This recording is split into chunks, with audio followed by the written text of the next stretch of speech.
Fox was this book, Fantastic Mr. Fox. Have you guys read some of his books as well? And like, which books have you read by him? Because I've read Fantastic Mr. Fox, Charlie and the Chocolate Factory, Charlie and the Chocolate Factory, the Glass Elevator one. I've also read The Witches and James and the Giant Peach and Matilda. Yeah, so those books I've read by him. I might have read a few more, but those are the ones I remember anyway. So without further ado, Roald Dahl, Fantastic Mr. Fox. Okay, let's get started.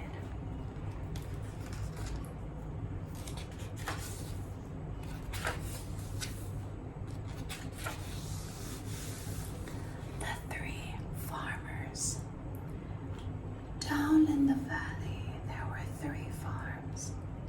The owners of these farms had done well. They were rich men. They were also nasty men.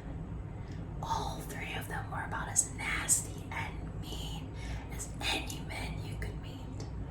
Their names were Farmer Bogus, Farmer Bunce, and Farmer Bean. Bogus was a chicken farmer. He kept thousands of chickens. He was enormously fat. This was because he ate 3 boiled chickens, smothered with dumplings every day for breakfast, lunch, and supper. That's Bogus.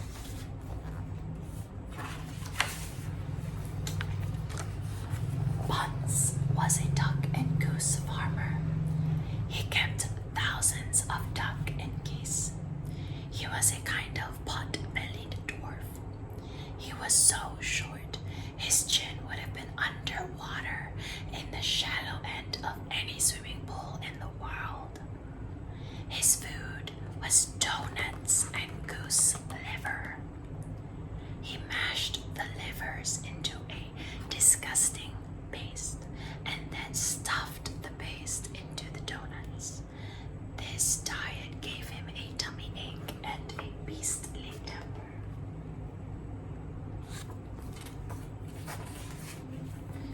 Bean was a turkey and apple farmer.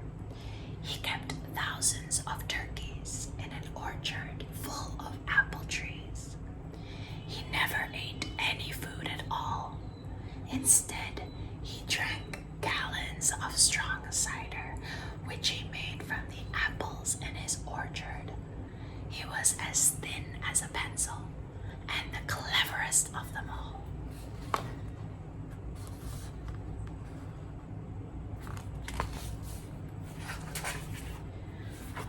Bogus and Bunce and Bean, one fat, one short, one lean. These horrible crooks, so different in looks, were nonetheless equally mean. That is what the children roundabout used to sing when they saw them. Chapter 2. Mr. Fox. On a hill above the valley there was a wood. In the wood there was a huge tree. Under the tree there was a hole. In the hole lived Mr. Fox and Mrs. Fox and their 4 small foxes.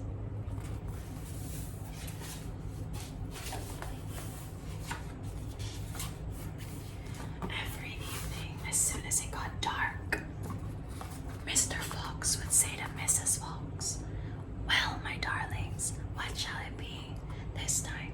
A plump chicken from Bogus, a duck or a goose from Bunce, or a nice turkey from Bean?" And when Mrs. Fox had told him what she wanted, Mr. Fox would creep down into the valley of the darkness of the night and help himself. Bogus and Bunce and Bean knew very well what was going on, and it made them wild with rage. They were not men.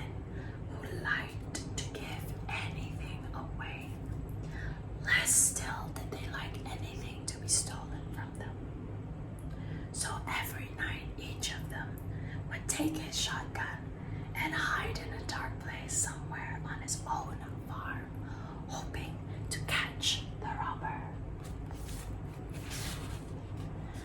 But Mr. Fox was far too clever for them. He always approached the farm with the wind blowing in his face, and this meant that if any man were lurking in the shadows ahead, the wind would carry the smell of that man to Mr. Fox's nose from far away. Thus, if Mr. Poggis was hiding behind his chicken house number 1, Mr. Fox would smell him out from 50 yards off and quickly change direction, heading for chicken house number 4 at the other end of the farm. "Dang and blast that lousy beast," cried Poggis. "I'd like to rip his guts out," said Buns. "He must be killed," cried Bean. "But how?" said Poggis. "How on earth can we catch the blighter?"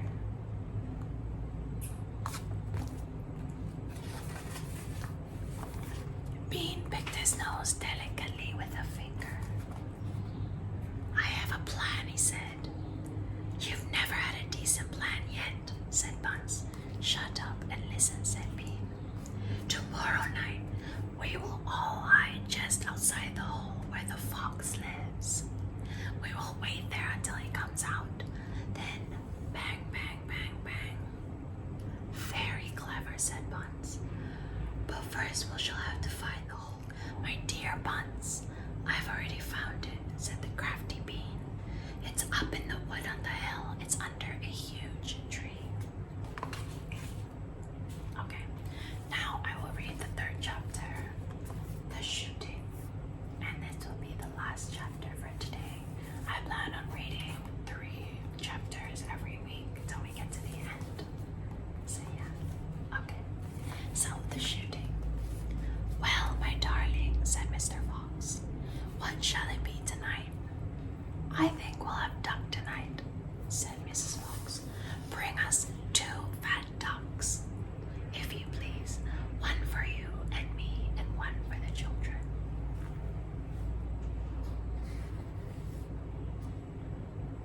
"Ducks it shall be," said Mr. Fox. "Buns says best." "Now, do be careful," said Mrs. Fox. "My darling," said Mr. Fox, "I can smell those goons a mile away. I can even smell one from the other. Poggis gives off a filthy stink of rotten chicken skins. Buns reeks of goose livers, and as for Bean, the fumes of apple cider hang around him like poisonous gases." "Yes, but just don't get careless," said Mrs. Fox. "You know they'll be waiting for you. All 3 of them." "Yes, but don't you worry about me," said Mr. Fox. "I'll see you later." But Mr. Fox would not have been quite so cocky had he known exactly where the three farmers were waiting. At that moment, they were just outside the entrance to the hole, each one crouching behind a tree with his gun loaded. And what is more, they had chosen their positions very carefully, making sure that the wind was not blowing from them towards the fox's hole. In fact, it was blowing in the opposite direction. There was no chance of them being smelled out. Oh dear. Mr. Fox crept up the dark tunnel to the mouth of his hole. He poked his long, handsome face out into the night air and sniffed once. He moved an inch or 2 forward and stopped. He sniffed again. He was always especially careful when coming from his hole. He inched forward a little more. The front half of his body was now in the open. His black nose twitched from side to side, sniffing and sniffing for the scent of danger. He found none, and he was just about to go trotting forward into the wood when he heard, or thought he heard, a tiny noise. A soft rustling sound, as though someone had moved a foot ever so gently through a patch of dry leaves. Mr. Fox flattened his body against the ground and ears pricked. He waited a long time, but he heard nothing more. It must have been a field mouse, he told himself, or some other small animal. He crept a little further out of the hole, then further still. He was almost right out in the open now. He took a last careful look around. The wood was murky and very still. Somewhere in the sky, the moon was shining. Just then, his sharp night eyes caught a glint of something bright behind a tree not far away. It was a small silver speck of moonlight shining on a polished surface. Mr. Fox lay still, watching it. What on earth was it? Now it was moving. It was coming up and up. Great heavens! It was the barrel of a gun, quick as a whip. Mr. Fox jumped right back into his hole. And at that same instant, the entire wood seemed to explode around him. Bang, bang, bang, bang, bang, bang. The smoke from the 3 guns floated upward in the night air. Buckus and Buns and Bean came out from behind their trees and walked towards the hole. "Did we get him?" said Bean. One of them shone a flashlight in the hole, and there on the ground in the circle of light, half in and half out of the hole, lay the poor, tattered, blood-stained remains, all a fox's tail. Bean picked it up. "We've got the tail, but we missed the fox," he said, tossing the thing away. "Dang and blast," said Buckus. "We shot too late. We should have let the fly the moment he poked his head out. He won't be poking it out again in a hurry," Bud said. Bean pulled a flask from his pocket and took a swig of cider. Then he said, "It'll take 3 days before he gets hungry enough to come out again. I'm not sitting around here waiting for that. Let's dig him out." "Ah," said Buckus, "now you're talking sense. We can dig him out in a couple of hours. We know he's there. I reckon there's a whole family of them down there in that hole." Bun said, "Then we'll have the lot," said Bean. "Get the shovel."